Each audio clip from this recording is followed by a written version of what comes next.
Magandang araw po sa inyo mga idol at sa mga giliw kong tagapakinig. Nagkita-kita po tayo muli. Ako po ang inyong Tito Blair. Sa araw po na ito, pakinggan po natin ang kwento ni Dakila. Isang batang tila karaniwang tao lamang, ngunit sa kanyang mga ugat ay nananalaytay ang dugo ng isang bathala.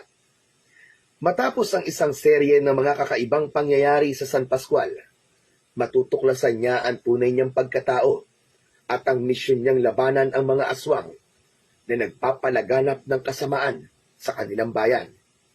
At sa tulong ng kanyang lakas at kapangyarihan, haharapin ni Dakila ang pinakamalaking hamon sa kanyang buhay. Ngunit ano nga kaya ang magiging kapalit ng lahat ng ito? Makakaya kaya niyang talunin ang malakas na pinuno ng mga aswang kasama ang mga kampo nito? Ngunit bago po ang lahat mga idol, huwag naman po natin kalimutan mag-subscribe at i-hit ang notification bell sa aking YouTube channel na The Voice Addict para sa mas marami pang makapigil hiningang kwentong aswang at katatakutan mula sa mundo ng kababalaghan. Umpisahan na po natin ang kwento. Biglang natigilan sina Dakila at Lolo Luis sa pagkain ng hapunan nang makarinig sila ng sigawan ng mga tao sa labas ng kanilang kubo. May sumisigaw ng sunog at merong babaeng umiiyak na humihingi ng tulong. Sabay na napatayo ang maglolo at nagunahan sa pagsilip sa bintana. Nakita nila mula roon ang isang bahay na nasusunog sa hindi kalayuan. Hindi na nagdalawang isip si Dakila. Agad na sumipa sa kanya ang kagustuhan niyang tumulong. Tumakbo siya palabas ng kubo upang pumunta sa nasusunugan. Dakila! Anong gagawin mo? Hoy bata ka, bumalik ka rito! Tutulungan ko lang po sila, Lolo. Hindi na nilingon ni Dakila si Lolo Luis nang sagutin niya ito. Mabilis na tumakbo si Dakila sa nasusunog na bahay at nakita niya na walang may lakas ng loob upang apulahin ang apoy na mabilis na lumalamon sa bahay. Luminga siya sa paligid at nakita niya ang malalaking drum ng tubig na nasa tabi ng poso. Alam niya na mabigat ang mga yon, pero para sa kanya ay yun lang ang pinakamabilis na paraan para maapula ang apoy. Agad na nilapitan ni Dakila ang mga drum at walang kahirap-hirap na binuhat ang isa. Naglakad siya patungo sa nasusunog na bahay at ibinuhos niya ang laman na tubig ng drum sa may pintuan ng bahay dahil doon mas malaki ang apoy. May narinig siyang sigaw ng mga tao na delikado ang kanyang ginagawa, ngunit hindi pinansin ni Dakila ang mga yon. Kinuha niya ang isa pang drum at muling ibinuhos ang laman na tubig nun sa sunog. Nang maubos ni Dakila ang laman ng mga drum, ay humina ang apoy sa harapan ng bahay. Tumigil sandali si Dakila para tingnan kung may tao pa ba sa loob. At doon niya narinig ang mahinang sigaw. Isang sigaw yun ng matandang babae na humihingi ng tulong. Hindi na nagdalawang isip pa si Dakila. Sa kabila ng usok at apoy, sumugod siya sa loob ng kubo. Napakainit ng paligid at halos hindi na siya makahinga sa kapal ng usok. Pero sinikap pa rin niyang hanapin ang matanda. Lola! Lola, nasan kayo? Lola! Magsalita kayo! Muling narinig ni Dakila ang tinig ng matanda mula sa sulok ng kubo. Nakita niya ang isang matandang babae na nakayuko at umiiyak. Agad niyang nilapitan ang matanda. Lola, ligtas na po kayo. Ako pong bahala sa inyo. Kinarga niya ang matanda na parang wala itong bigat at mabilis na lumabas mula sa nagliliyab na bahay. Nang makalabas siya na dala ang matandang babae, ay nagsigawan sa tuwa ang mga tao. Pagkababa niya sa matanda, ay nilapitan siya ng babaeng anak nito at umiiyak na nagpasalamat sa kanya.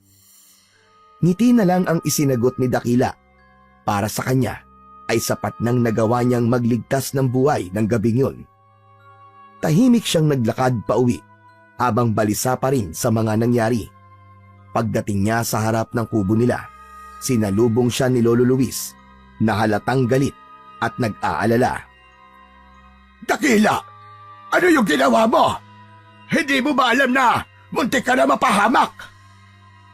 Hindi naman po ako napahamak, Lolo eh. Tingnan niyo po, kahit galos po wala akong nakuha. Kahit na, pumasok ka sa loob na sunog na yon na may pambihira kang bata ka. Ano bang iniisip mo? Paano kung hindi ka nakalabas ng buhay? Lolo, hindi ko po kayang tumayo lang at walang gawin. Lalo na kung kaya ko naman pong tumulong. Pero buhay mo naman ang maaaring maging kapalit, Dakila. Hindi ka ba nag-iisip? Hindi ko po iniisip ang sarili ko, Lolo. Iniisip ko po kung paano ko matutulungan ng ibang nangangailangan.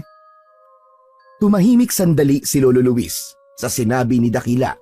Kitang-kita sa mukha nito ang kaba at galit. Sana lang, Apo. Ingatan mo ang iyong sarili. Hindi sa lahat ng pagkakataon ay kakampi mo ang swerte. Tumango na lang si Dakila, pero sa loob-loob niya, alam niyang tama ang ginawa niya. Habang pumapasok siya sa kubo, naramdaman niyang muling tumibok ang kakaibang lakas na nasa kanya.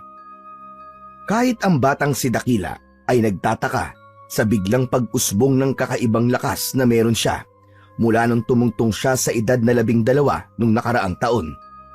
Umupo siyang muli upang ipagpatuloy ang naudlot nilang hapunan. Sumunod rin sa kanya si Lolo Luis. Akala niya ay tapos na ito sa pagsisermon sa kanya, pero hindi pa pala. Dakila, hindi pa rin ako pumapayag na ginagamit mo ang lakas mo sa mga ganong pagkakataon. Ipapahamak mo lamang ang iyong sarili. Pero Lolo, hindi ko naman po maaatim na hindi tumulong. Ang hirap pong manood habang may nangyayaring hindi maganda sa harapan ko tapos hindi po ako tutulong. Naiintindihan ko ang punto mo, pero hindi mo dapat ginagamit ang kakaibang lakas mo ng ganon. Baka dumating ang araw na hindi na paghanga ang makita ng mga tao sa iyo, kundi takot. Pero Lolo, parang hindi naman po ganun ang tingin nila sa akin eh. Kanina nga po, natuwa sila sa akin at nagpasalamat pa. Umiling na lang si Lolo Luis at tumingin ng malalim sa mga mata ni Dakila. Ngayon, oo, natutuwa sila. Pero paano kung isang araw, makita nilang higit pa sa normal ang kaya mong gawin? Paano kung matuklasan nilang hindi katulad nila? Mabilis magbago ang ihip ng hangin, Dakila. Ang tao, kapag hindi nila naiintindihan ang isang bagay, ay natatakot sila. Natahimik si Dakila. Saglit niyang inisip ang mga sinabi ng kanyang lolo bago siya muling nagsalita. Pero, bakit po ba ako may ganitong kakayahan, Lolo? Hindi ko rin po alam. Hindi ko rin alam yan, Dakila. Wala akong may sasagot sa tanong mo. Simula nang ampunin kita, alam kong meron ng kakaiba sa'yo. Pero kahit kailan, hindi ko lubos maintindihan kung saan galing yung kakaibang lakas mo. Kung ganun po, baka may dahilan kung bakit ganito ako. Baka kaya po ako may ganitong kakayahan ay para tumulong po ako sa mga tao, para gamitin ito sa kabutihan. Dakila, Apo. Hindi naman masama ang tumulong, pero kailangan mo pa ring mag-ingat. Hindi sa lahat ng pagkakataon ay mauunawaan ka ng mga tao, kahit na ang ginagawa mo ay mabuti. Naiintindihan ko po yun, Lolo. Pero hindi ko po kayang ipikit ang aking mga mata kapag alam ko pong may magagawa ko para sa problema ng ibang tao. Sa tingin ko naman po walang dahilan para matakot sa akin ng mga tao. Maliban na lang po siguro kung gumagawa po ako ng masama, hindi po ba? Sana nga, Apo, ay tama ang iniisip mo. At sana, kung may dahilan man ang lakas mo na yan, ay magdala ito ng kabutihan at hindi ng kapahamakan. Tahimik na tumango si Dakila, ngunit bakas pa rin sa mukha ni Lolo Luis ang pag-aalala para sa kanyang ampon na si Dakila. Hindi lingid sa kaalaman ni Dakila na hindi niya totoong lolo si Lolo Luis. Bata pa lang siya ay sinabi na nito sa kanya na ampun lang siya. Ayon kay Lolo Luis ay sanggol pa lamang noon si Dakila nang matagpuan siya nito isang umaga sa gitna ng kagubatan. Kumukuha noon si Lolo Luis ng panggatong at narinig nito ang malakas na iyak ng sanggol na si Dakila. Dahil sa walang nakitang ibang tao noon si Lolo Luis, ay hindi na ito nagdalawang isip na kunin si Dakila sa gitna ng kagubatan. Naghintay si Lolo Luis ng maghahanap sa sanggol, ngunit lumaki na lang si Dakila ay walang kahit na isa ang naghanap sa kanya. Kaya naman, itinuring na ni Lolo Luis na totoo nitong apo ang bata. Grade 6 lamang ang natapos ni Dakila dahil hindi niya nakinaya ang panunukso ng mga kaklase niya sa kanya. Mas pinili na lang niyang huminto sa pag-aaral kaysa palagi siyang tuksuin. Marami ang tumutukso sa kanya na isa siyang anak ng engkanto dahil sa kulay asul na mga mata niya. Hindi yun pangkaraniwan sa kanilang lugar sa San Pascual na matatagpuan sa Lipon, Albay. Isang umaga, tahimik na nakadungaw si Dakila sa bintana ng kanilang maliit na kubo habang pinagmamasdan ang mga ibon na lumilipad mula sa puno ng mangga sa tapat ng kanilang bahay. May lungkot sa kanyang mga mata. Maya-maya pa ay narinig ni Dakila ang boses ni Lolo Luis mula sa kanyang likuran. Dakila! Magpupunta muna ako sa palayan! Hindi ka ba sasama? Aba teka, bakit parang alokot mo yata? Lumapit si Lolo Luis at tumabi kay Dakila. Iniisip ko lang po, Lolo. Bakit kaya iniwan ako ng mga magulang ko sa gitna ng gubat? Meron po kayang problema sa akin? Hindi ba nila ako mahal? Kaya nila yun ginawa? Ay, nako, Dakila. Hindi ko rin alam. Wala akong ideya kung bakit naiwan ka doon. Pero isang bagay ang sigurado ko. May dahilan kung bakit nila yun ginawa sa'yo. Sigurado rin ako na mahal ka ng mga magulang mo. Pero kung mahal po nila ako, Lolo, bakit po nila ako iniwan? Alam mo kung minsan, Dakila, may mga bagay na hindi agad nauunawaan. Hindi natin alam kung anong tunay nilang dahilan. Pero ang mahalaga, nandito ka ngayon, buhay ka, at magkasama tayong dalawa. Umiling si Dakila at binitiwan ang isang malalim na buntong hininga. Gusto ko po sila makilala, Lolo. Gusto ko po malaman ang sagot sa mga tanong ko kung bakit po nila ako iniwan dun sa gitna ng gubat. Hayaan mo, kung nakatakday ang mangyari, ay darating at darating ang araw na makukuha mo ang sagot sa mga tanong mo. Huwag mong pilitin ang panahon. Hayaan mong kusa itong dumating. Sumunod ka na lamang sa agos. Paano po, Lolo, kung di po dumating ang araw na yon? Ngumiti si Lolo Luis at hinawakan ang dalawang balikat ni Dakila. Kung hindi man, apo, ito ang pakatatandaan mo. Hindi sukatan ng pagkatao mo mga magulang na hindi mo nakilala. Ikaw mismo ang gumagawa ng sarili mong kwento. Lahat ng bagay dito sa mundo ay merong dahilan, apo. Dahan-dahang gumaan ang pakiramdam ni Dakila. Hindi pa rin nawala ang lungkot, pero naramdaman niya ang pagmamahal ng lolo niya na siyang palaging pumupuno sa puwang na meron ang kanyang pagkatao. Maraming salamat po, Lolo. Huwag mong masyadong alalahanin ang mga bagay na hindi mo pa kayang sagutin sa ngayon, apo. Maraming magagandang bagay sa paligid mo. Ang mga yon ang bigyan mo ng pansin. Tumango si Dakila at muling tumingin sa bintana. Pero sa pagkakataong yon ay hindi na kasing bigat kanina ang kanyang nararamdaman dahil sa mga sinabi sa kanya ng kanyang Lolo Luis. Ngunit hindi pa rin naalis kay Dakila ang pangarap niyang makita ang kanyang tunay na mga magulang. Upang kahit paano ay malibang, sumama si Dakila kay Lolo Luis sa pagpunta nito sa taniman ng palay kung saan ito nagtatrabaho bilang isa sa mga magsasaka roon. Matindi ang sikat ng araw ng umagang yon at halos wala ng ulap sa langit. Habang naglalakad sina Dakila at Lolo Luis papunta sa sakahan, ay bitbit ng matanda ang isang basket na may laman na tubig at pagkain nila para sa tanghalian. Pagdating nila sa sakahan, narinig nila ang sigawan ng ilang magsasaka malapit sa isang bahagi ng maputik na palayan. Agad na lumapit doon sina Dakila at nalaman nila ang dahilan ng kaguluhan ng mga tao. Nakita nila ang isang malaking kalabaw na halos kalahati na ng katawan nito ay nakalubog sa malalim na putik. Pinipilit itong hilahin ng mga magsasaka gamit ang mga lubid. Pero kahit na anong gawing hila ng mga magsasaka, ay hindi may ahon ng mga ito ang kawawang kalabaw. Lolo, kailangan nila ng tulong. Dakila, wag! Hindi na natapos ni Lolo Luis ang sasabihin dahil mabilis na tumakbo si Dakila papunta sa mga magsasaka. Mga manong, ako na pong bahala. Hayaan niyo po akong tulungan ng kalabaw. Agad na lumapit si Dakila sa kalabaw.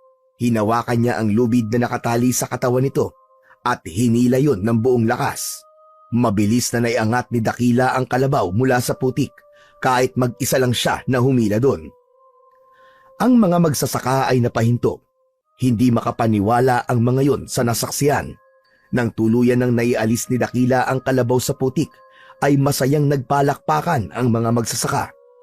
Pinuri ng mga ito si Dakila at ayon sa mga ito ay kakaiba ang lakas niya kahit bata pa lang siya.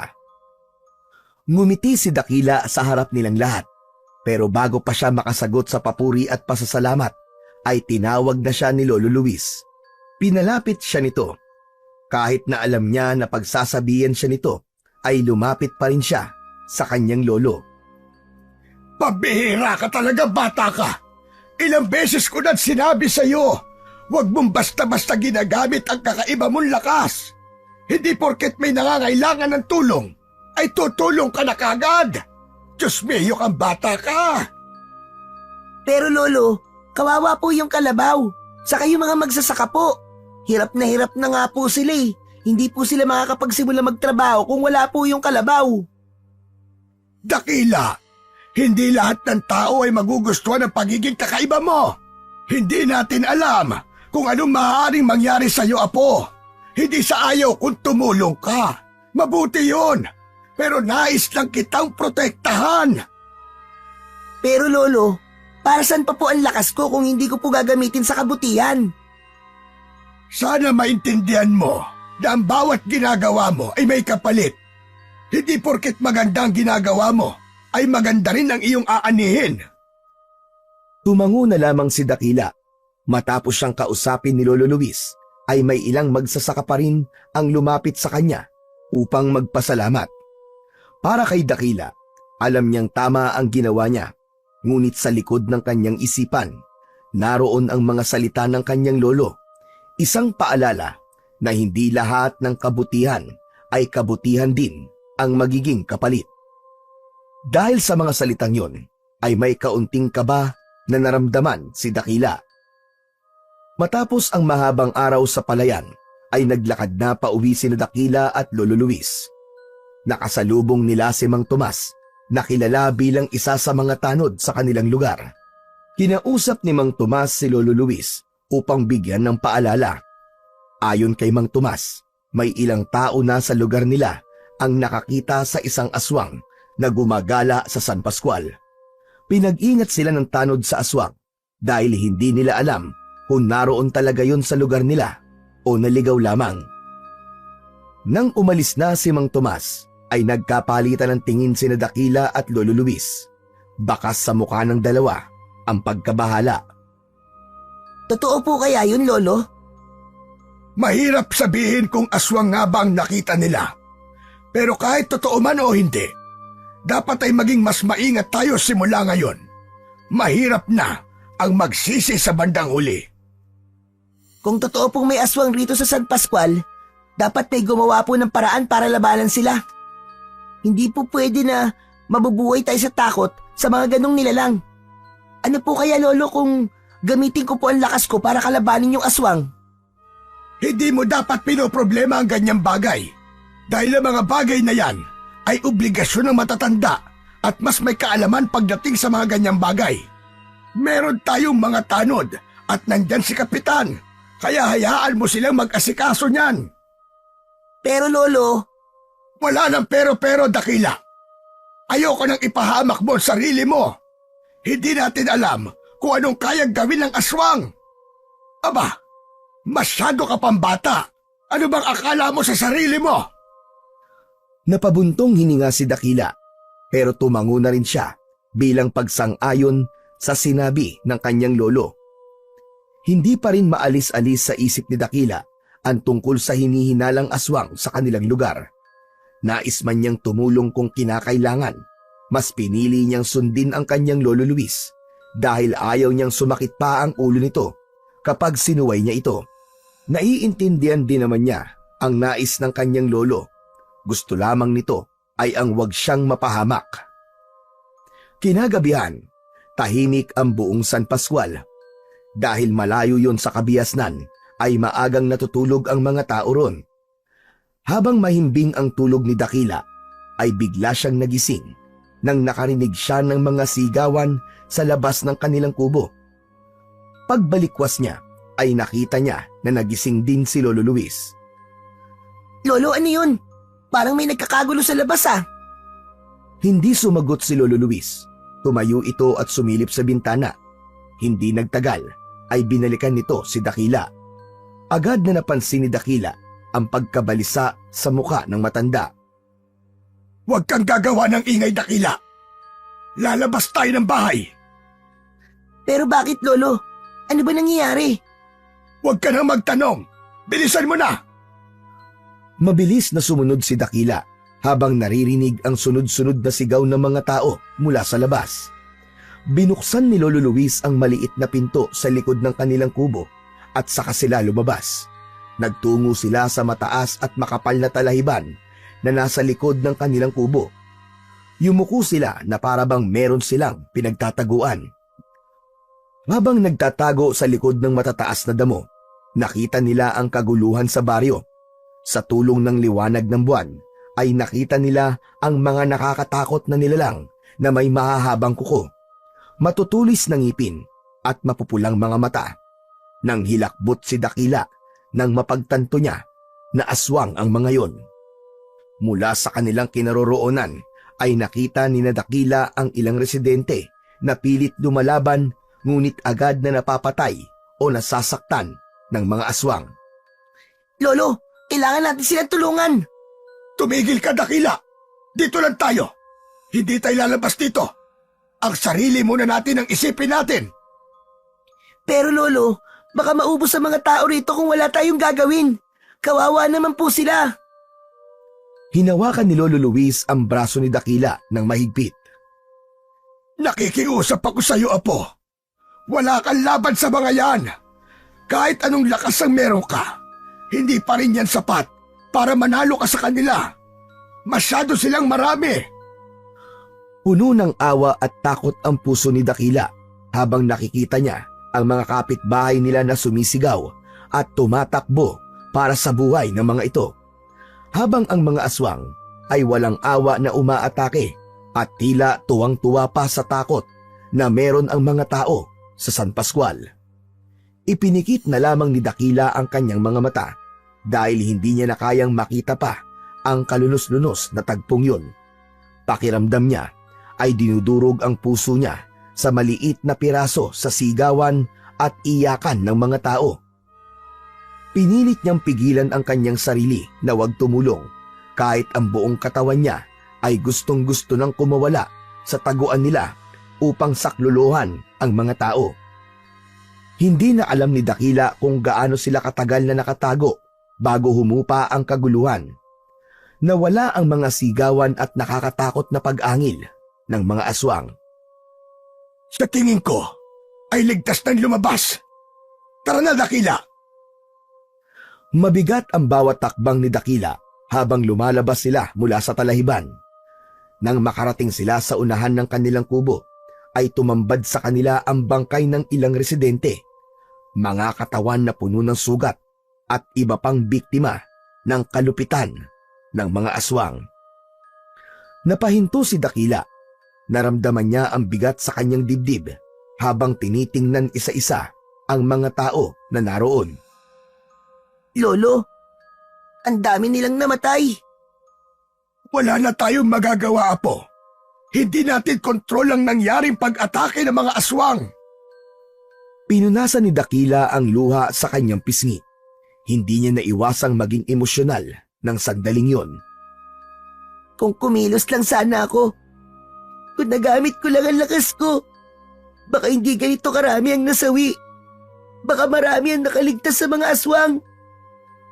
Kung sisihin ang sarili mo, walang may gusto sa atin na mangyari ito. Halika na, umuwi na tayo sa atin. Nang pumasok na sa kubo nila si Lolo Luis, tahimik naman na sumunod si Dakila. Umupo siya sa bangko na gawa sa kahoy. Yumuko siya habang pilit na pinipigilan ang muling pag-agos ng kanyang luha mula sa kanyang mga mata. Umupo naman si Lolo Luis sa harap niya at saglit na tumitig sa kanya. Lolo, ang sakit-sakit. Parang wala akong kwenta. May lakas ako, pero wala akong nagawa. Wala akong naipagtanggol kahit na isa. Dakila, Apo. Hindi mo kasalanan na nangyari. Isa pa, hindi mo obligasyon na makipaglaban sa mga aswang. Pero bakit, Lolo? Bakit hindi ko pwedeng gamitin ang lakas ko? Ano bang silbi nito kung hindi ko naman magagamit sa pagtulong sa ibang tao? Sa mga nangangailangan? Hanggang pagbubuhat na lang ba na mabibigat ang kaya kong gawin? Napabuntong hininga si Lolo Luis at saglit na tumingin sa labas ng bintana. Bata ka pa, Dakila. Ang labanang yon ay hindi para sa kagaya mo. Hindi pangkaraniwang kalaban ng mga aswang. Hindi sapat ang lakas mo para talunin silang lahat. Pero paano po kung kaya ko, Lolo? Paano po kung may magagawa ako? Hindi ko matanggap na nakatago lang ako kanina habang pinapatay nila ang mga tao, Lolo. Naiintindihan ko ang nararamdaman mo, Dakila. Pero isipin mo rin ang sarili mo. Kung lumabas ka kanina, baka isa ka na sa mga napatay na mga aswang. Hindi ko kakayanin kung sakaling gano'n na nangyari. Ikaw na lang ang meron ako, Apo. At ayoko pati ikaw ay mawawala din sa akin. Biglang tumahimik si Dakila. Sa loob-loob niya, alam niyang tama naman si Lolo Luis, pero hindi pa rin maalis ang bigat ng pagkadurog ng kanyang puso sa nangyari.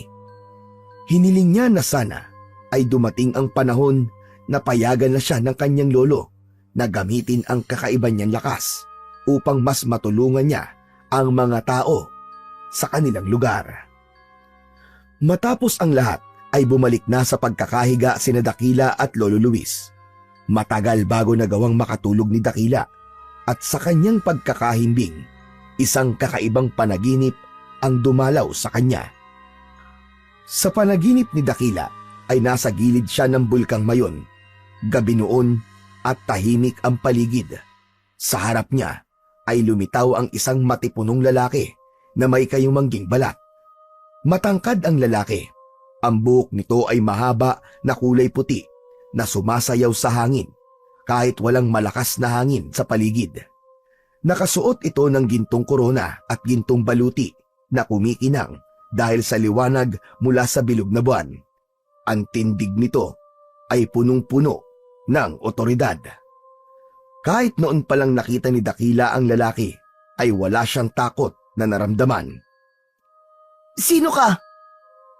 Ako si Gugurang, ang tagapagbantay ng liwanag at tagasugpo ng dilim. Naguguluhan man ay sinubukan ni Dakila na lumapit kay Gugurang, ngunit tila hindi niya maramdaman ang kanyang mga paa. Bakit ka nagpapakita sa akin? May kailangan ka ba sa akin?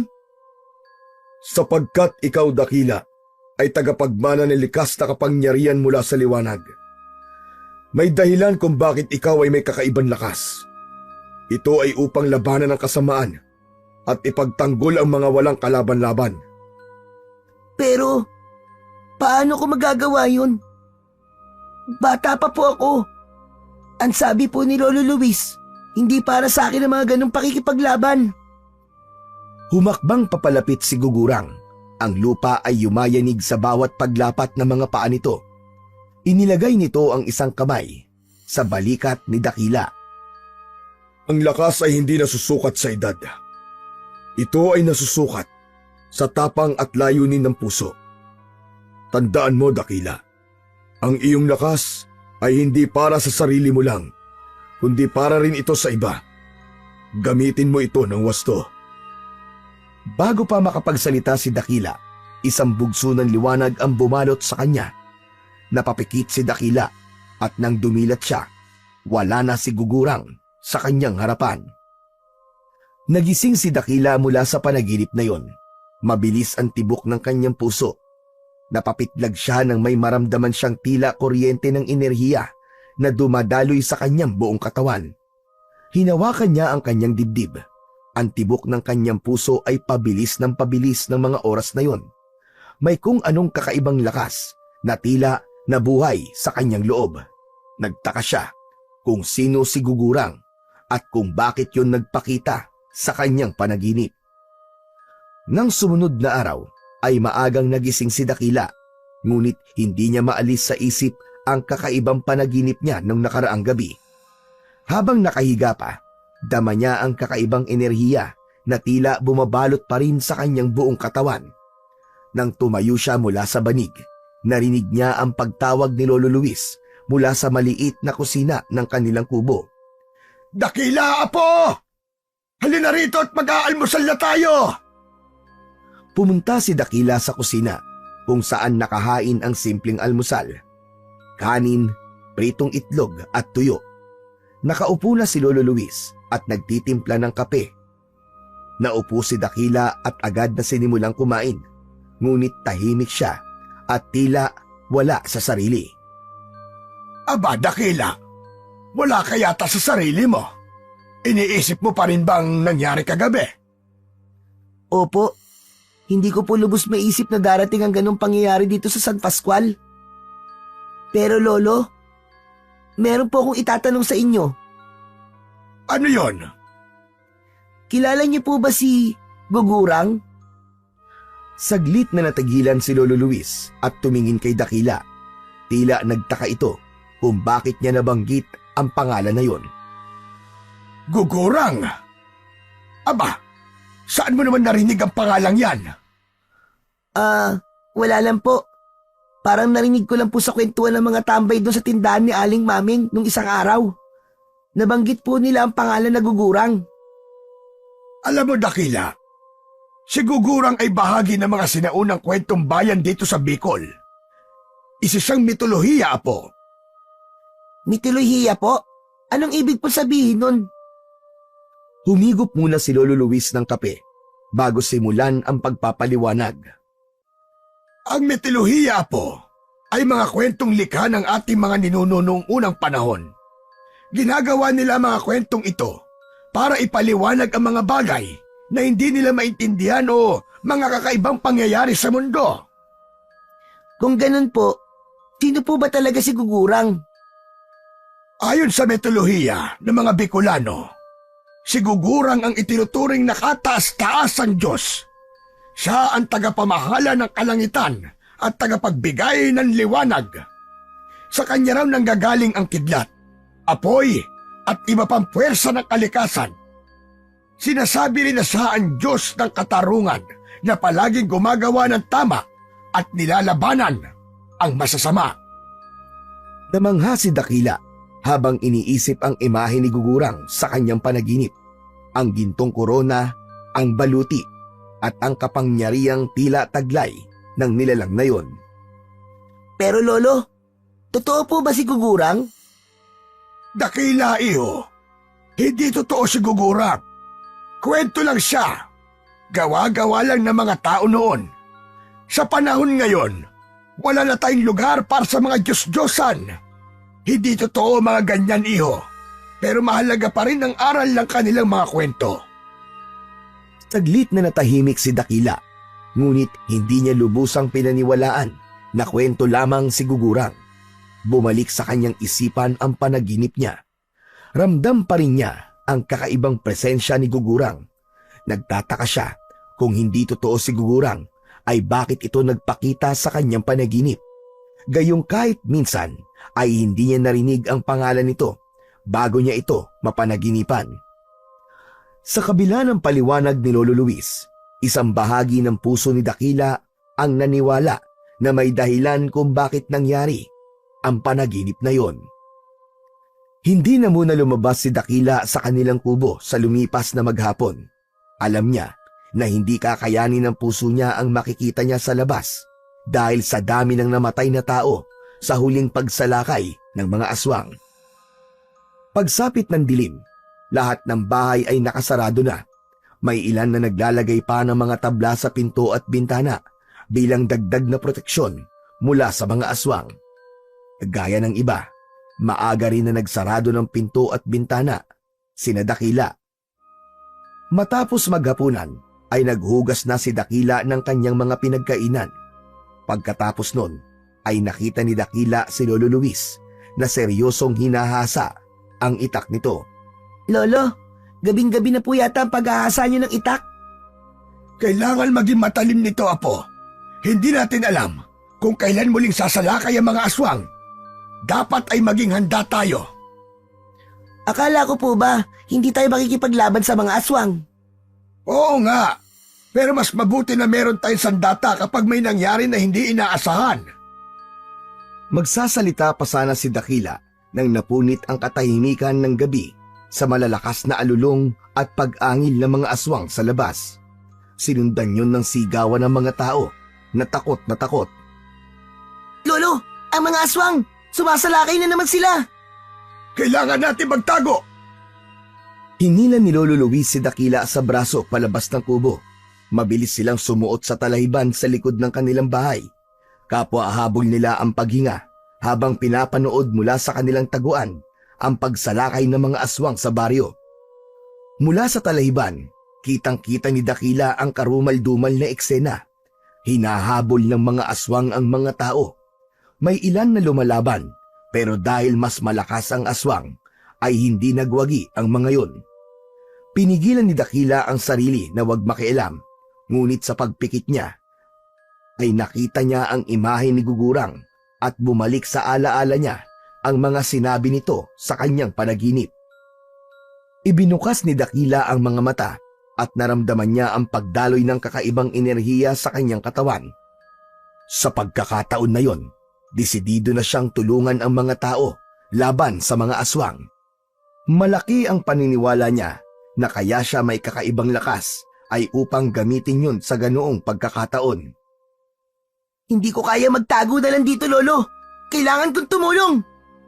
Hinawakan ni Lolo Luis ang braso ni Dakila ng mahigpit. Tumigil kang bata ka! Hindi mo kayang labanan ng mga aswang! Dito ka lang! Paano niyo po nalaman na hindi ko kaya kung hindi ko pa po sinusubukan? Ibang-iba ang pakiramdam ni Dakila ng sandaling yun. Parang sumisigaw ang bawat hibla ng kanyang katawan na dapat siyang kumilos. Napatingin siya sa paligid at doon niya napansin ang isang kawayan na may tulis sa dulo na nakasandal sa puno ng mangga. Pasensya na po talaga, Lolo, pero hindi ko kayang manood lang. Bago pa siya mapigilan ni Lolo Luis, mabilis na tumakbo si Dakila palabas ng talahiban. Dakila! Bumalik ka rito! Agad na kinuha ni Dakila ang kawayan at tumakbo papunta sa kaguluhan. Humarap si Dakila sa isang grupo ng mga aswang. Sabay-sabay na lumingon ang mga yun sa kanya. Ang mga mata ng mga nilalang ay kumikislap sa dilim at ang mga ngipin ng mga yun ay nakalitaw na parang patalim. Isa sa mga aswang ang unang sumugod kay Dakila. Bago pa ito makalapit, ay mabilis na naitarak ni Dakila ang kawayan sa dibdib nito. Tumagos ang kawayan hanggang sa likod ng aswang. Sa paghugot niya sa kawayan, ay natumba ang aswang at walang buhay na humandusay sa lupa. Tumalon si Dakila patungo sa isa pang aswang, gamit ang kawayan bilang sandata. Sa bawat galaw at atake niya, ay nagpakita siya ng kakaibang lakas. Isang aswang ang sinunggaban niya sa balikat at binuhat ng walang kahirap-hirap. Itinapon niya yun sa ere at tumama yun sa isang puno ng nyug. Sa lakas ng pagkakatapon ni Dakila ay nabali ang katawan ng aswang. Isa-isang lumapit ang mga aswang kay Dakila, ngunit isa-isa ring napatumba ni Dakila ang mga yon. Mabilis ang kanyang mga galaw na parang hindi siya nauubusan ng lakas. May isa pang aswang ang tumalon mula sa likuran niya, ngunit naramdaman niya ang presensya nito. Agad siyang umikot at sinalubong ang aswang ng isang matalim na saksak mula sa tulis ng kawayan. Ang mga aswang ay nagsimulang mag-atrasan. Tila nagulat at natakot ang mga yon sa lakas na taglay ni Dakila. Isang aswang ang naglakas ng loob na umatake kay Dakila, pero mabilis siyang nabuhat ni Dakila. Nagpumiglas ang aswang, pero hindi yun nagtagumpay na makawala. Buong puwersang pinagbababalibag at pinaghahampas ni Dakila sa lupa ang aswang, at narinig niya ang pagkadurog ng mga buto nito sa katawan. Patuloy sa pagtakbo ang mga aswang palayo, hanggang sa wala nang natira sa mga yon. Bumalik ang katahimikan ng gabi. Sa wakas, ang natitirang mga aswang ay nagsitakas din. Nagtatatakbo pabalik sa kagubatan. Tumingin naman si Dakila sa mga tao na nakatingin sa kanya. Samot-sari ang reaksyon ng mga yon. Merong nagulat at meron din naman na humanga. Nanlamig si Dakila nang makita niya ang papalapit na si Lolo Luis. Madilim ang mukha nito at naramdaman niya na hindi ito natuwa sa kanyang ginawa. Nang makalapit sa kanya si Lolo Luis, ay wala itong sinabi.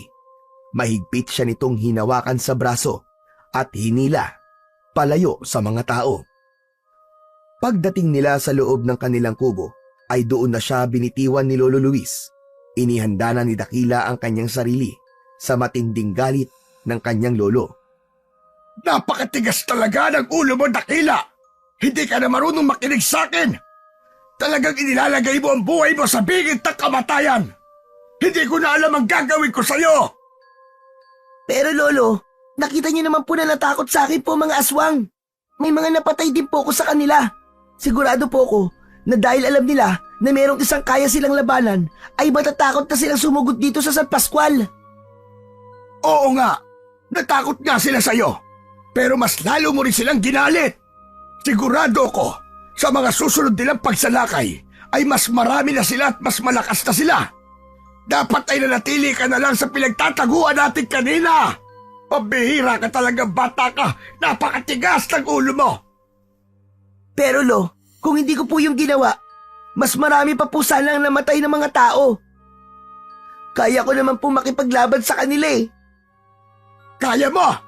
Kaya mo ha! Hindi mo ba naisip na mas malaki ang peligro na pinasok mo? Paano kung nasaktan ka o namatay? Sa tingin mo ba, matutuwa ako kung may mangyari sa'yo? Lolo, hindi ko naman po gustong suwayin kayo. Pero ayoko po masayang ang kakaibang lakas na meron ako. Naniniwala po ako na meron ako nito dahil merong dahilan. Ako ang mas nakatatanda. Kaya ako ang dapat na masusunod. Para rin sa'yo ang sinasabi ko, Dakila. Sige po, ilagay niyo po ang sarili niyo sa sitwasyon ko. Hindi niyo po ba gagawin ang ginawa ko kanina? Natahimik si Lolo Luis, ngunit hindi nawala ang galit sa mukha nito. Isang malalim na paghinga ang pinakawalan nito at matiim na tumingin kay Dakila. Sige. Kung hindi ka rin lang marunong sumunod, Dakila, mas mabuti pang umalis ka na lang sa bahay kong ito. Hindi ko kayang alagaan ng isang batang hindi marunong makinig sa akin. Lolo, hindi ko naman po gustong suwayin kayo. Pero ginawa mo na! Ginawa mo na! At kung gagawin mo ulit, umalis ka na lang rito. Kaysa sumakit ang ulo ko sa'yo kakasaway. Tahimik na tumalikod si Lolo Luis at naupo sa lumang upuan sa tabi ng mesa. Ramdam ni Dakila ang kaseryosohan ng boses ng kanyang lolo at hindi niya inakala na aabot sila sa ganun. Kinabukasan, maagang nagpunta sa taniman ng palay sina Dakila at Lolo Luis. Hindi kinakausap ni Lolo Luis si Dakila. Alam ni Dakila na galit pa rin ito sa kanya. Hindi na rin muna siya nagtangkang kausapin pa ito dahil nais niya na kusang humupa ang galit ni Lolo Luis sa kanya. Pagdating sa taniman ay agad na nagsimula sa pagtatrabaho si Lolo Luis. Habang abala si Lolo Luis sa pagbubungkal ng lupa, ay naupo si Dakila sa ilalim ng isang malaking puno ng mangga na nasa gilid ng taniman. Pinagmasdan niya ang malawak na taniman ng palay na marahang sumasayaw sa bawat pag-ihip ng hangin. Sa gitna ng pagmumuni-muni ni Dakila ay isang boses ng lalaki ang narinig niyang tumawag sa pangalan niya, ngunit hindi nito maialis ang mabigat na pakiramdam sa kanyang dibdib. Napalingon si Dakila at nakita niya ang isang matipunong lalaki na sa tansya niya ay nasa 40 anyos na ang edad. Matangkad ito, kayumanggi ang balat at matikas ang pangangatawan. Seryoso ang mukha ng lalaki nang lumapit yon kay Dakila. Kumunot ang noo ni Dakila dahil hindi niya kilala ang naturang lalaki. Sino ka? Paano mo nalaman ang pangalan ko? Ako si Sandro. Matagal na kitang hinahanap, Dakila. Hindi ko akalain na dito kita matatagpuan sa San Pascual. Ano pong ibig niyong sabihin? May atraso po ba ako sa inyo? Bakit niyo po ako hinahanap? Nakita ko ang ginawa mong pakikipaglaban sa mga aswang kagabi. Napahanga mo ko, Dakila.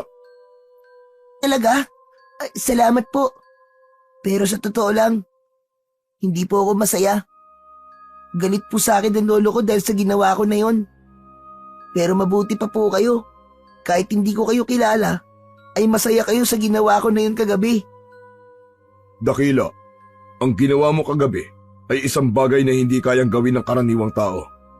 Pero alam ko rin kung bakit nagagalit ang iyong lolo. Mahal ka niya at ayaw kanya mapahamak. Pero tandaan mo ito, hindi niya mapipigilan ang nakatadhana para sa'yo. Lalong naguluhan si Dakila sa sinabing yun ni Sandro. Ano po? Nakatadhana? Teka, hindi ko po kayo maintindihan eh. Alam kong hindi mo maaaring paniwalaan ang mga sasabihin ko. Pero ito ang katotohanan tungkol sa kung sino kang talaga. Dakila, ikaw ay hindi isang normal na tao. Ikaw ay anak ng bathalang sigugurang, ang pinakamakapangyarihang bathala sa kalangitan. Kalahati ng dugo mo ay galing sa kanya. Isa kang kalahating tao at kalahating bathala. Nanlaki ang mga mata ni Dakila. Ang kanyang mga labi ay bumuka, ngunit walang salitang lumabas. Ilang segundo ang lumipas bago may boses na lumabas sa kanyang bibig. Si Gugurang? Ang sabi sa akin ni Lolo ay hindi totoo si Gugurang. Isa lamang daw siyang kwento. Totoo si Gugurang. At ikaw ang buhay na patunay sa bagay na yon. Dahil nananalitay sa iyo ang kanyang dugo.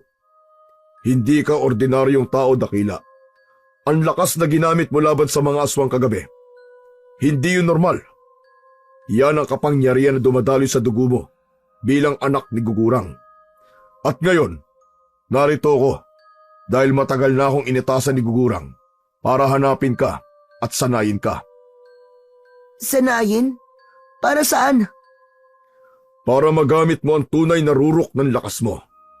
Ikaw ang tanging pag-asa ng mundo laban sa lumalaganap na kasamaan.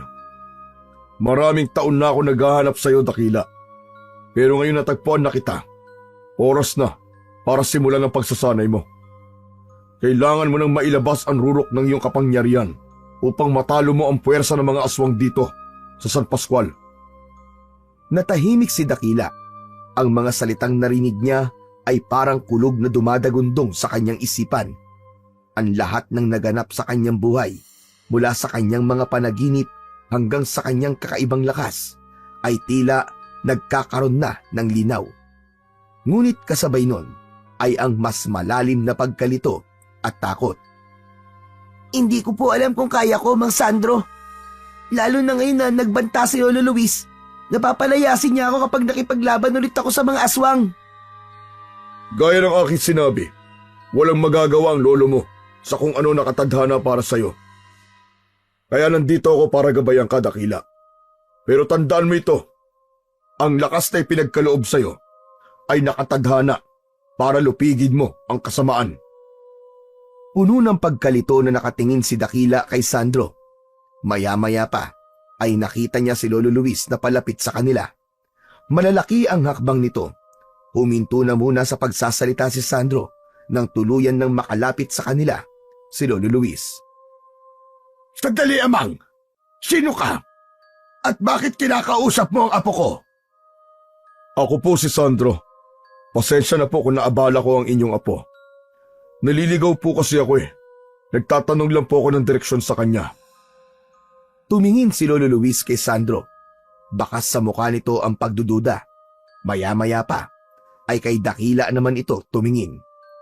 Dakila, hindi ba tinuruan kita na huwag basta-basta makikipag-usap sa mga taong hindi mo kilala?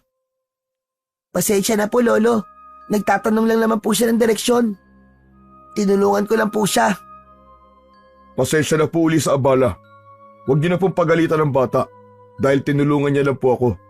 Sige po, mauuna na po ako.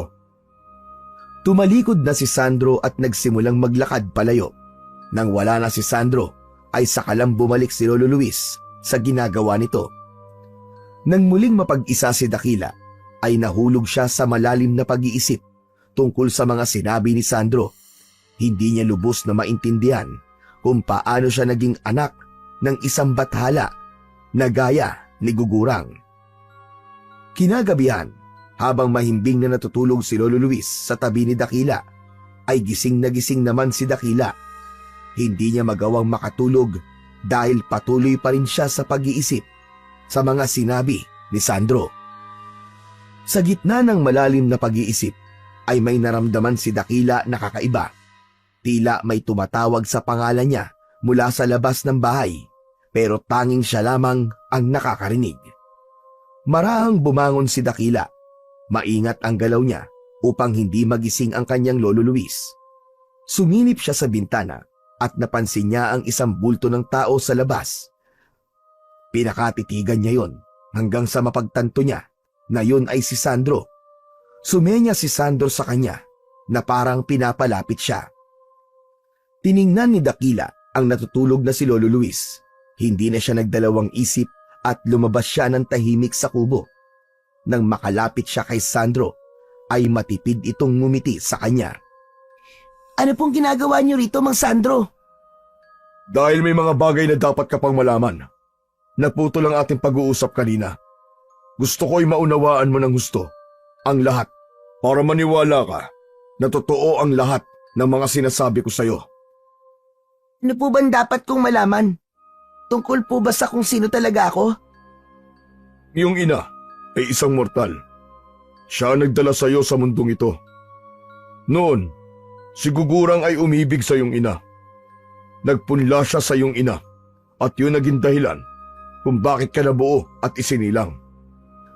Kung totoo po ang sinasabi niyo, paano niyo nalaman ang lahat ng ito? Nagpakita si Gugurang sa panaginip ko. Sinabi niya sa akin ang lahat. Sinabi rin niya na kailangan kitang bigyan ng babala kay Apo Adlaw. Si Apo Adlaw ay isang malakas na pinuno ng mga aswang. Nalaman niya ang tungkol sa iyo at ang layunin niya ay makuha ang iyong kapangyarihan upang maging mas malakas siya. Masyado na po ako naguguluhan, Mang Sandro.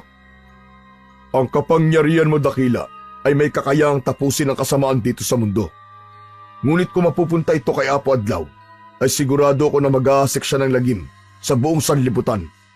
Nang maisilang ka, itinakas ka ng iyong ina mula kay Apo Adlaw. Iniwang kanya sa gubat upang mailayo ka sa panganib.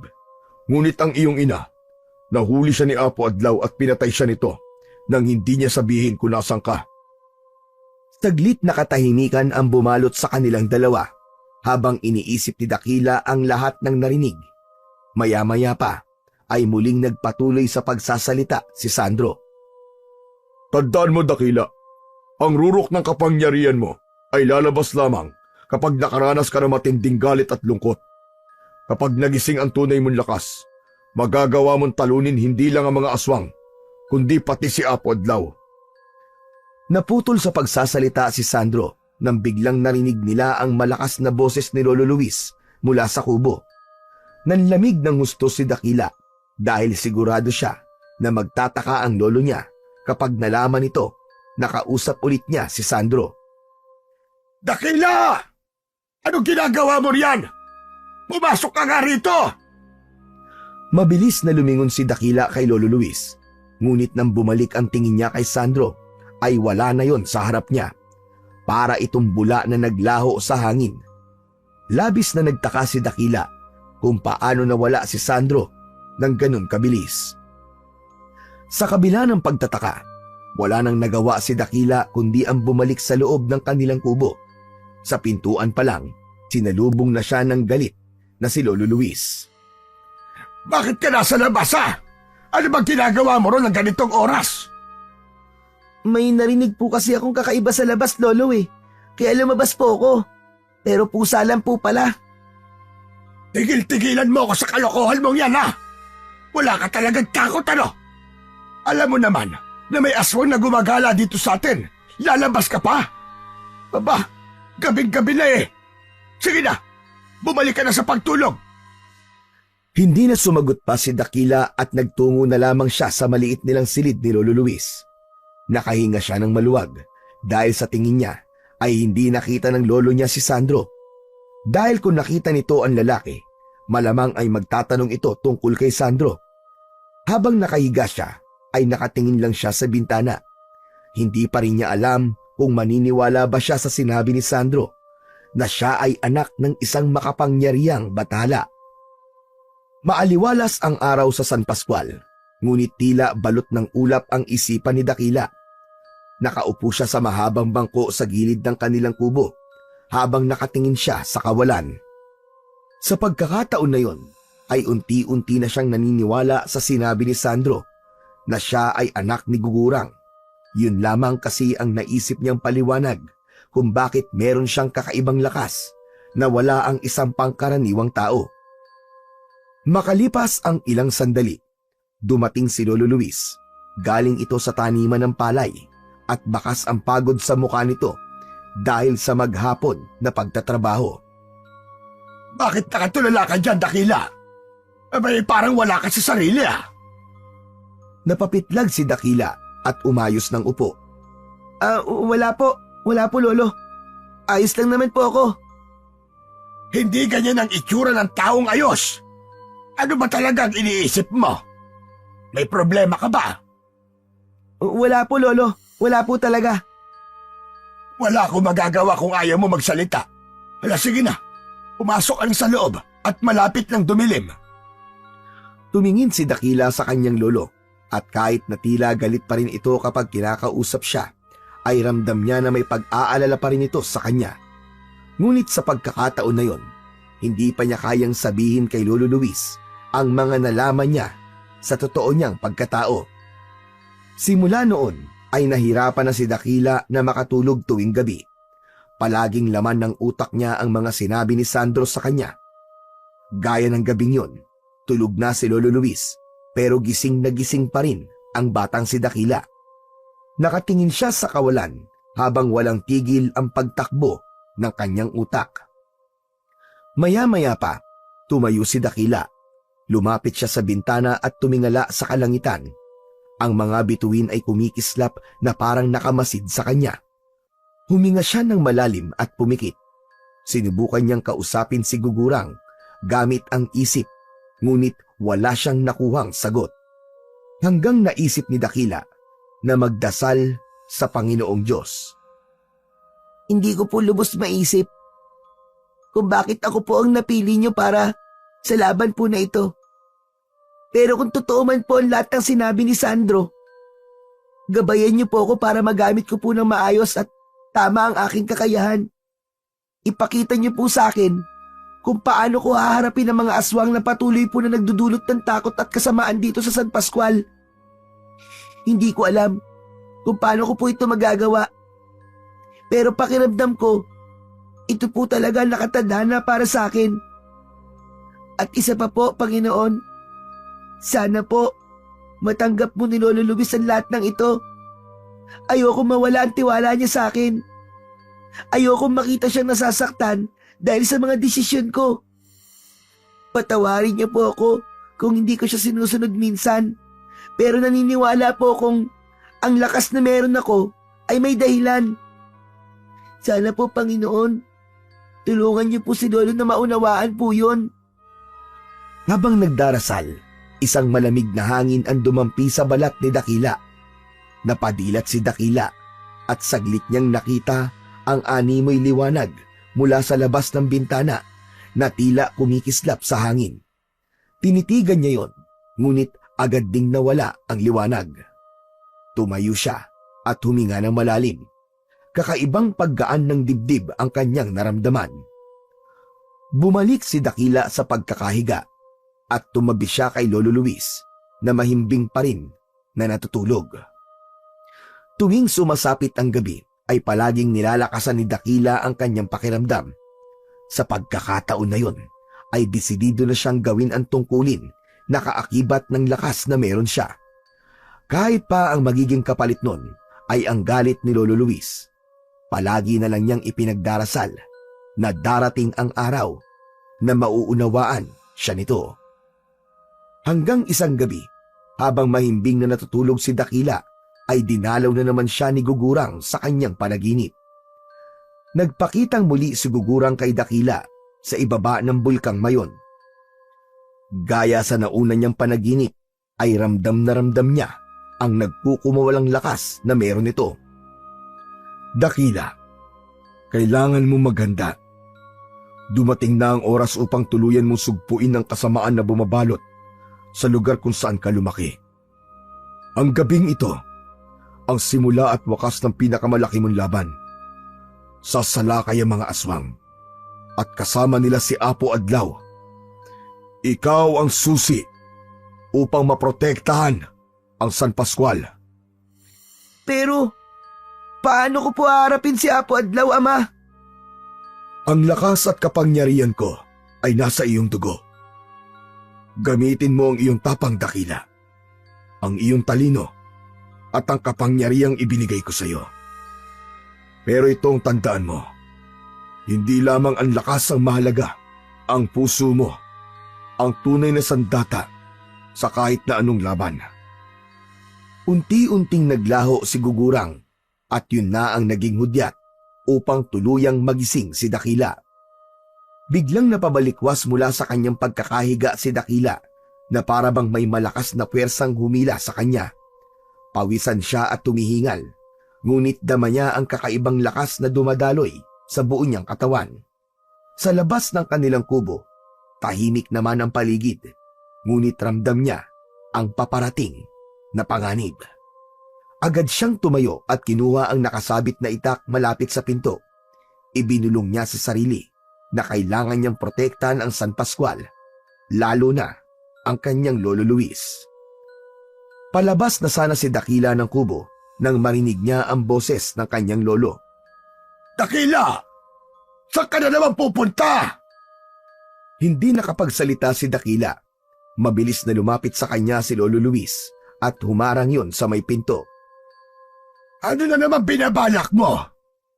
Abay, madaling araw na, Apo. Hindi ka pwedeng lumabas. Lolo, alam ko na po kung sino ako. Hindi lang po ako basta tao. Anak po ako ni Gugurang na isang bathala. Kaya malakas ako ay dahil ang dugo niya ang dumadaloy sa aking katawan. Ano na namang kalokohan niyang sinasabi mo? Kwento lang ang tungkol kay Gugurang. Hindi siya totoo. Umiling si Dakila, puno ng paninindigan. Hindi po siya isang kwento lang, Lolo Luis. Totoo po si Gugurang. Siya po nagbigay sa akin ng lakas at tapang para harapin ang mga aswang. At ngayong gabi, darating po mga aswang kasama si Apo Adlaw. Ako lang ang may kakayahan upang pigilin sila. Matiin na tumingin si Lolo Luis kay Dakila. Tila pinakikiramdaman ito o nagsasabi ba siya ng katotohanan o hindi. Kung totoo man ang sinasabi mo, hindi pa rin kita hayaang ilagay mo ang sarili mo sa panganib. Dito ka lang sa loob ng kubo. Lolo, anak po ako ng isang batala at ito isa sa akin tungkulin. Huwag niyo na po akong pigilan, patawarin niyo po ako pero hindi po kita kayang sundin sa pagkakataong ito. Biglang sinubukang hawakan ni Lolo Luis ang braso ni Dakila upang pigilin siya, ngunit mabilis na nakaiwas si Dakila. Masakit man para sa kanya, ay hinawi niya si Lolo Luis at saka siya tumakbo ng mabilis palayo sa kanilang kubo. Dakila! Dakila, bumalik ka rito! Hindi na lumingon si Dakila. Tumakbo siya habang hawak ang itak sa kanyang kamay. Ramdam niya ang malamig na hangin at ang kakaibang enerhiya na bumabalot sa paligid. Dinala si Dakila ng kanyang mga paa sa bukana ng San Pascual. Mas lalo niyang naramdaman mula roon ang paparating na panganib. Sa di kalayuan, naramdaman niya ang presensya ng mga aswang. Mas sumigpit ang pagkahawak ni Dakila sa itak at naghanda siya para sa laban na darating.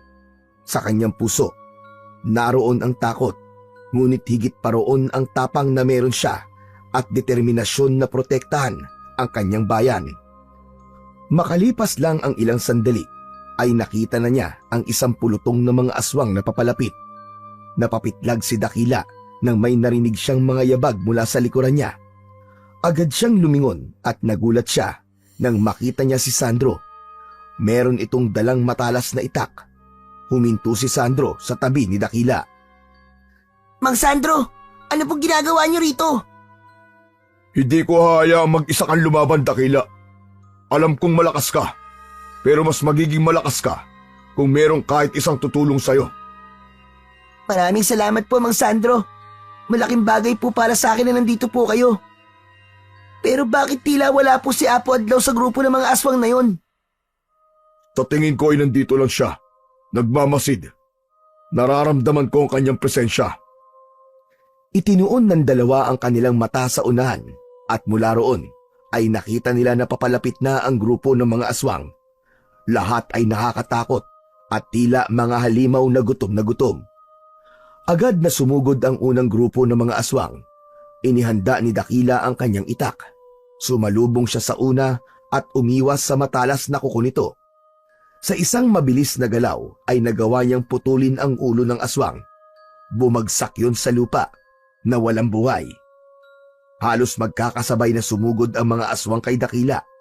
Hindi niya na nabigyan ng pansin si Sandro dahil nakatuon ang atensyon niya sa pakikipaglaban. Umikot si Dakila at tinaga ang aswang na umatake mula sa gilid. Tumilapon ang ulo nito kasabay ng pagbagsak ng katawan nito sa lupa. Si Sandro naman ay walang inaksayang oras. Ginamit nito ang itak upang atakihin at patayin ang dalawang aswang na sabay na umatake sa kanya. Ngunit hindi nagtagal. Dumami pa ang mga aswang sa paligid. Ang bawat isa ay mas mabilis at mas malakas kaysa sa nauna. Pinapalibutan na ng mga yon sina Dakila at Sandro. Nagsimula ng dumaloy ang pagod kay Dakila, ngunit hindi siya tumigil. Sa bawat aswang na sumusugod patungo sa kanya ay tinataga niya ng walang pag-aalinlangan. Ang dugo ng mga aswang ay kumalat sa lupa, ngunit hindi pa rin nauubos ang mga ito. Isang malaking aswang ang sumugod kay Dakila. Mabilis itong umiwas sa unang pag-atake ni Dakila at sinubukan siyang sakmalin. Ngunit sa huling sandali, ginamit ni Dakila ang itak upang tagain ang leeg ng aswang. Napasigaw ito sa sakit bago bumagsak sa lupa at nangisay. Dakila! Sa likuran mo! Biglang dumating ang tatlong aswang mula sa likod ni Dakila. Agad na umikot si Dakila at ibinato ang kanyang itak. Bumaon yun sa dibdib ng isang aswang. Mabilis siyang tumakbo patungo sa aswang upang kunin ang itak. Saktong paghugot niya ay siya namang pagsugod ng dalawa pang aswang, pero gaya ng mga nauna ay matagumpay niyang napatay ang mga yon. Ngunit habang tumatagal ang laban, napansin ni Dakila na mas dumarami pa ang mga aswang. Ang ilan ay nagkaroon ng kakayahang lumipad at mabilis silang nagpaikot-ikot sa ere bago sumugod. Nagsimula nang gamitin ni Dakila ang kanyang galit at tapang upang mas tumindi ang kanyang taglay na lakas. Ngunit ramdam niya na hindi pa rin sapat ang lakas niya upang tuluyang matalo ang mga aswang sa gabing yun. Dakila, hindi tayo mananalo ng ganito. Kailangan ilabas mo na ang rurok ng lakas mo. Pero Man Sandro, hindi ko po alam kung paano. Paano ko pilalabas ang lakas na yun? Kailangan mo magalit ng gusto. Magalit ka, Dakila. Magalit ka! Ilabas mo ang lahat ng lakas at kapangyarihan na meron ka! Patuloy ang madugong laban ni Dakila sa mga aswang. Sa kalagitnaan ng labanan, biglang napansin ni Dakila ang dalawang aswang na hawak si Lolo Luis. Duguan ito at halos hindi na makatayo. Lolo! Bitiwan niyo ang lolo ko! Mabilis niyang nilampasan ang mga aswang upang puntahan ang kanyang lolo. Ngunit biglang tumayo si Sandro sa harapan ni Lolo Luis. Nakangiti ito at tila may pinaplanong masama. Napahinto si Dakila nang may kasamang pagtataka. Hirap na akong palabasin ang rurok ng iyong lakas, Dakila. Pero huwag ka mag-alala. Ako na ang gagawa ng paraan upang magawa mo yun. Anong sinasabi mo man, Sandro? Anong gagawin mo? Dakila, hindi pa sapat ang lakas na ipinapakita mo. Kailangan pa ng mas sigit na kapangyarihan. At para mailabas ang lahat ng yon, kailangan mo maramdaman ang sukdulang galit. Sa isang iglap, nagsimulang magbago ang anyo ni Sandro. Ang kanyang katawan ay lumaki, ang balat ay naging kulay abo, at ang mga mata nito ay nagliwanag na parang bola ng apoy.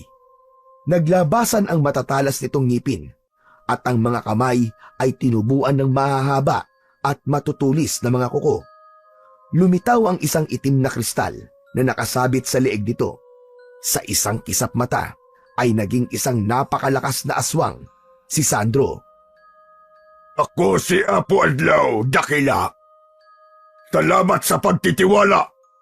Pero ang tiwala mo ay isa lamang laro para sa akin.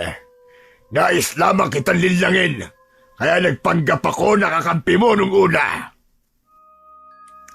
Napaatras si Dakila habang tinitingnan ang nakakatakot na anyo ni Apo Adlaw. Napakalaki nito, halos doble sa taas ng isang karaniwang tao, at ang boses nito ay malalim at buong-buo. Walang iya ka! Nilinlang mo ko! Dahil alam kong ang tanging paraan para mailabas mo ang buong lakas mo ay ang galitin ka na gusto. At ano pa ba ang paraan upang mangyari yun, kundi ang patayin ang taong pinakamamahal mo? Sa isang mabilis na kilos, itinaas ni Apo Adlaw ang itak at sinaksak si Lolo Luis sa tiyan. Nang hugutin ni Apo Adlaw ang itak, ay bumagsak si Lolo Luis sa lupa. Hindi na yun gumagalaw. Sa tingin niya ay hindi na rin humihinga. Biglang natigilan si Dakila. Mabilis na bumalik sa alaala niya ang lahat ng memorya niya kay Lolo Luis. Hindi niya akalain na sa isang iglap ay mawawala ang matanda. Sa puntong yun, naramdaman ni Dakila ang nag-aapoy na galit na bumalot sa kanyang buong katawan. Ang kanyang mga mata ay lumiwanag at ang kanyang katawan ay nagmistulang isang sinag ng liwanag.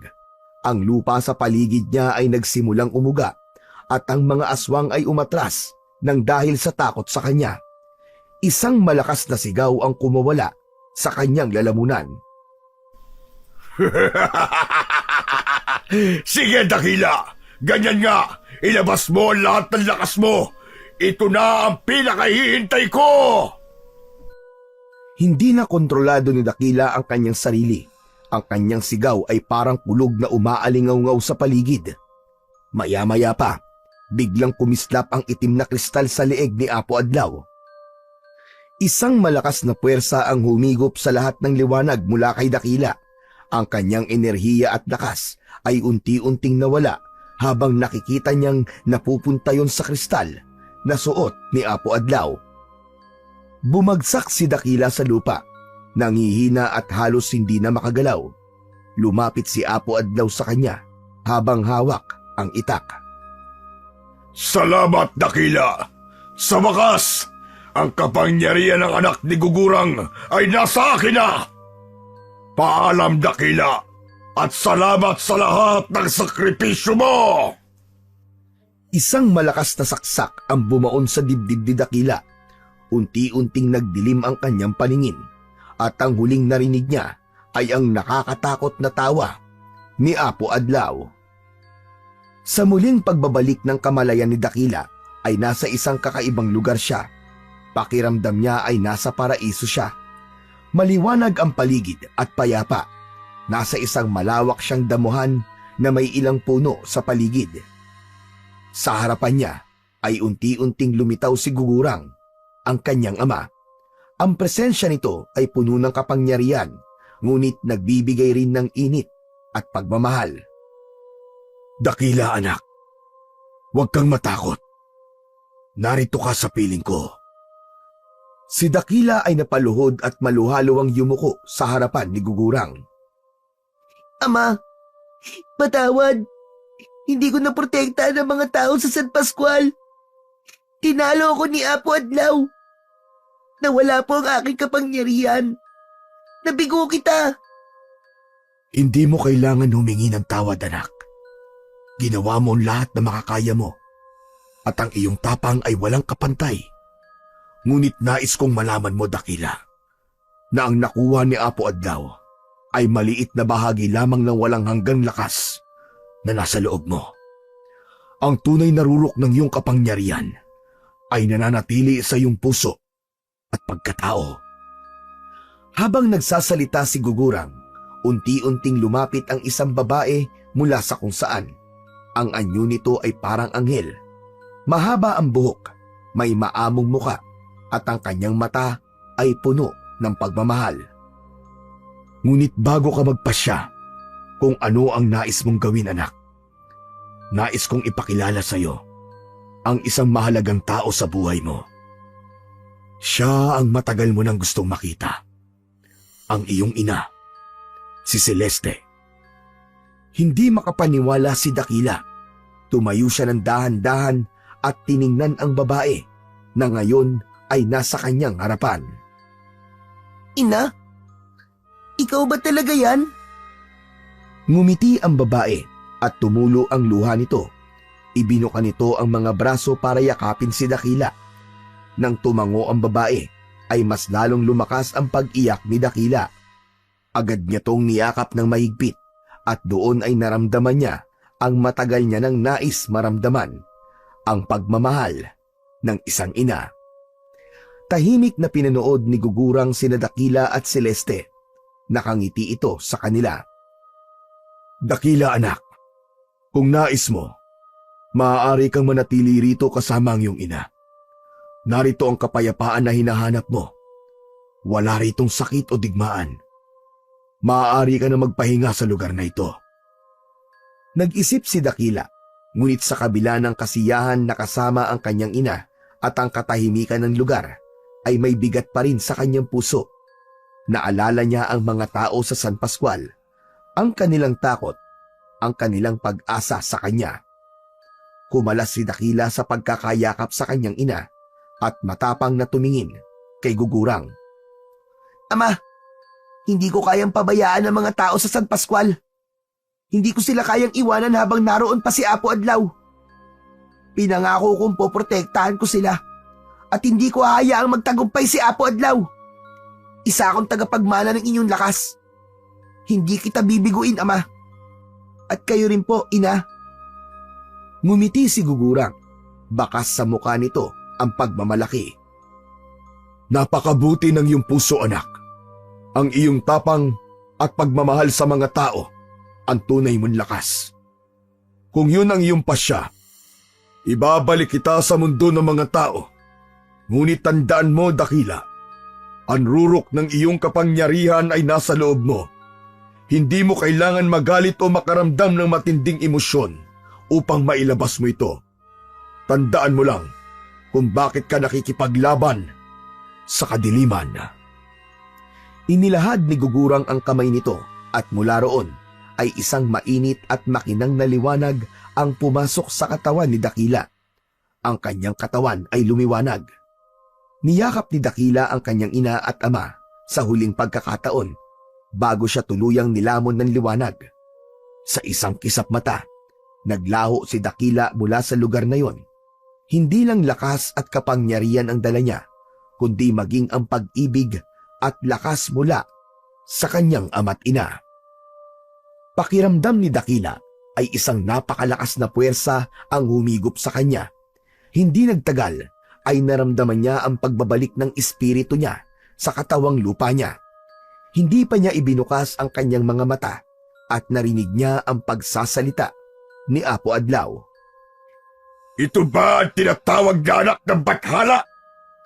Isang walang kwentang mortal na napakadaling malinlang. Walang sino man ang makakatalo sa akin! Marahang iminulat ni Dakila ang kanyang mga mata. Nakita niya si Apo Adlaw na nakatalikod sa kanya. Ang mga sugat niya ay naghilom at ang kanyang buong katawan ay mabilis na nakabawi sa lakas na nawala sa kanya. Bumangon siya at mariin niyang ikinuyog ang kanyang kamao. Nagkakamali ka kung inaakala mo ako mapapatay mo ako ng ganong kadali lang, Apo Adlaw! Gulat na napatingin si Apo Adlaw kay Dakila. Ano? Paanong muli ka nabuhay? Pinatay na kita. Nakuha ko na lahat ng lakas mo. Itinaas ni Dakila ang kanyang mga kamay at isang malakas na sigaw ang pinakawalan niya. Isang napakalakas na enerhiya ang sumabog mula sa katawan ni Dakila. Ang liwanag ay tila malaking alon na tumama sa lahat ng aswang na nakapaligid. Isa-isang natumba ang mga yon. Tinupok ng liwanag ni Dakila ang mga alagad ng aswang na si Apo Adlaw. Kahit isa ay walang nakaligtas sa mga yon. Sa isang iglap, tanging si Apo Adlaw na lamang ang natirang nakatayo sa mga aswang. Hindi ito makapaniwala sa lakas na ipinakita ni Dakila. Napaatras si Apo Adlaw habang bakas ang takot sa mukha nito. Imposible! Nakuha ko na lahat ng kapangyarihan mo.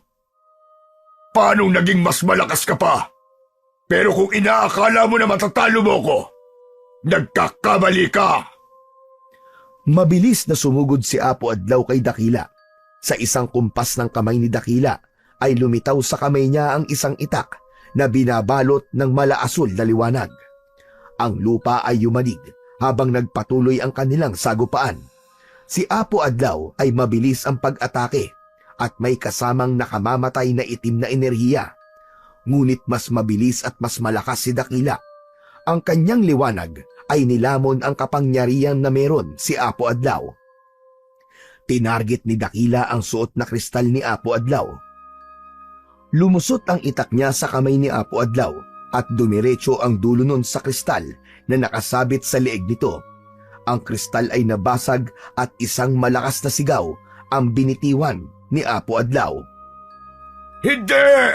Hindi mo ako matatalo! Ako ang hari ng kadiliman!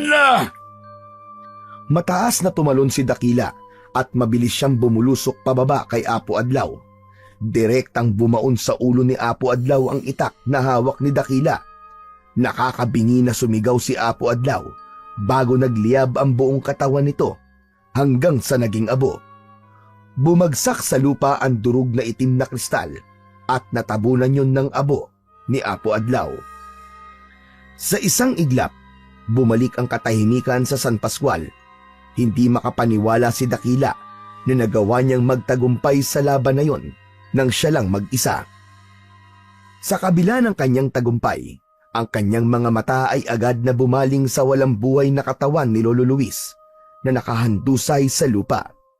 Mabilis siyang tumakbo patungo kay Lolo Luis. Nanginig ang kanyang mga kamay habang niyuyugyog ang balikat ni Lolo Luis. Lolo! Lolo, pakiusap, gumising ka! Lolo! Gumising ka, Lolo! Hindi gumalaw si Lolo Luis at muling bumagsak ang luha ni Dakila. Yumuko siya. Humagulgul siya habang hawak ang kanyang lolo. Patawad po, Lolo. Hindi kita nailigtas. Biglang gumalaw ang kamay ni Lolo Luis.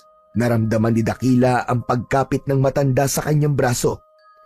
Nagulat si Dakila at napatingin sa mukha ng matanda. Unti-unting dumilat ang mata ni Lolo Luis. Lolo! Lolo! Buhay ka!